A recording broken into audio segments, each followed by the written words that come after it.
The RMS Titanic was the biggest man-made moving object in the world at the time of her launch. She measured 882 feet long and 92 feet wide.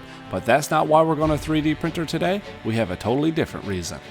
There's a kid in my son's daycare class who absolutely loves the Titanic, but unfortunately there's no Titanic models in town, so his mom reached out to me and asked if I could 3D print and paint one, and that's what we're going to do today. My name is Troy, this is Facility D20, we're always making cool stuff. So this was actually a free STL file that I found on Thingiverse. I'll link it below. So I threw this thing in Ultimaker Cura and I started to slice it up. Now let's talk about the Titanic's construction. The ship itself was constructed in Belfast, Northern Ireland. She was built by the Harland and Wolff shipyard and she cost $7.5 million to build. At the time, 2 workers died during her construction and her architect, Thomas Andrew, died when she sunk. This particular model, now this one is not going to cost $7.5 million to make. This one's going to be a little cheaper. This thing actually only ran me about $4.46 with a print time of 13 hours and 59 minutes. In order to print the Titanic, we're going to need a Titanic printer, and that brings us to the sponsor of today's video, the Langer LK5 Pro FDM printer. So Langer makes a lot of cool stuff, from FDM printers, resin printers, even laser engravers. They even got their own line of PLA and resins. Today we're going to be looking at the Langer LK5 Pro. This is an FDM printer that's got some really cool features like a big touchscreen display. It's got a glass bed, it's got a really good Bowden tube, and it's got a really large build plate.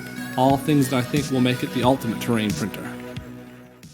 I loaded in some Duramic 3D filament. Green is all I had, but don't worry, we're going to paint this thing up and got the print going. Now, the Langer LK5 Pro is an excellent printer for this type of thing because it has a really big build volume. Talk about big, the Titanic was a huge ship and was designed to carry a maximum of 3,547 people. There were an estimated 2,224 passengers and crew on her maiden voyage, including 13 honeymoon couples. There were 324 passengers in first class, 284 in second class, and 709 in third class.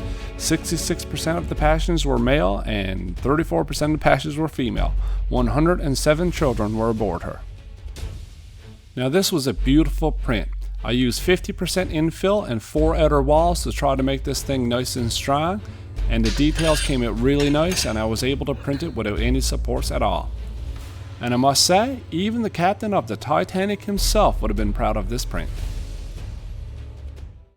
If you guys are enjoying this video, make sure to smash that subscribe button and join the facility. I'd love to have you here.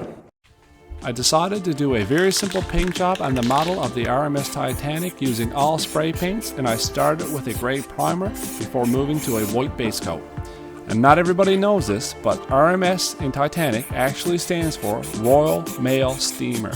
As well as carrying an estimated 2,224 passengers and crew, the ship was also delivering 3,423 sacks of mail. That's over 7 million individual pieces for the British Postal Service. The next thing I did is use painter's tape to mask off the white and protect it for the next colors that was going to be applied, blacks and reds. Now, the Titanic began her voyage from Southampton, England, setting off on the 14th of April in 1912. The plan was for her to land at New York Pier 54 on the morning of April 17th after calling in at Sherbro and Queenstown and crossing the Atlantic. It was widely believed at the time that large vessels faced basically no threat from icebergs.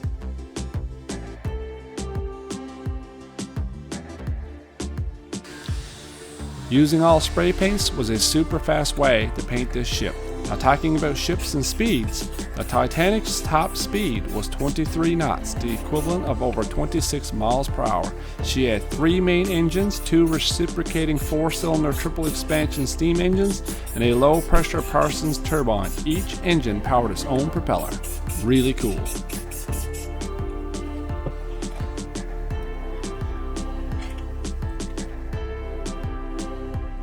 I very carefully removed the masking tape to help keep nice clean lines between the color transitions, and it was very satisfying to see that white top of the Titanic revealed. Now, on the top of the ship, that's where the lifeboats were held.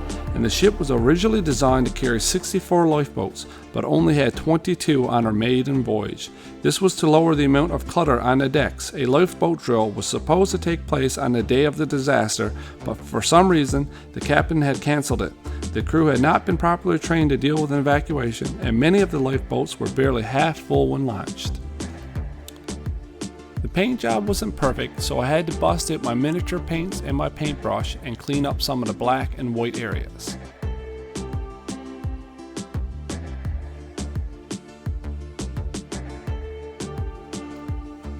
Even though I had these couple of spots to touch up, I was really happy with how fast and how easy it was to paint this ship using just spray paints.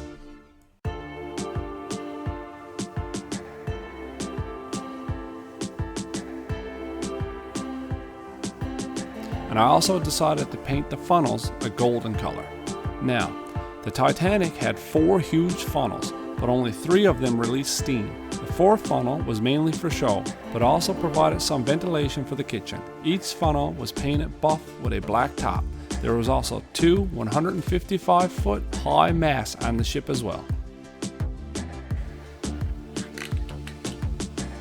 Finally, I hit the ship with a clear coat to protect that paint job.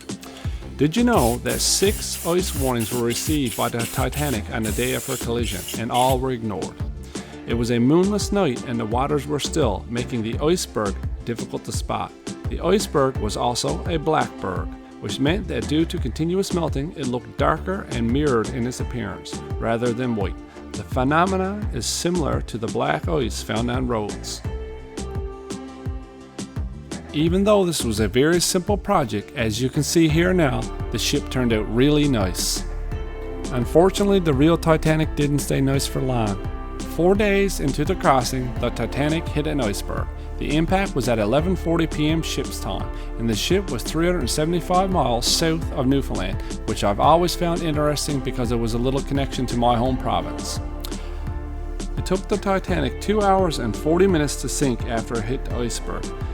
Out of the 2,224 people on board, it is thought that 719 were saved, and unfortunately 1,514 were lost at sea. And it actually took 74 years before the wreck of the HMS Titanic was even found. It's some dock supervisor down at Pier 34. What's the problem? He says the Titanic just arrived.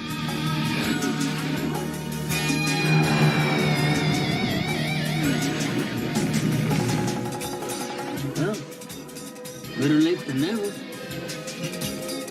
Sorry guys, but you know I just had to throw in that Ghostbusters reference. Now, I really want to take a second and say thank you to the members on my Patreon, Michael, Rob, and Glenda. Thank you guys so much. You're allowing me to take this channel to new heights, and I really appreciate it. If anybody is interested in my Patreon, I'll link it in the description below.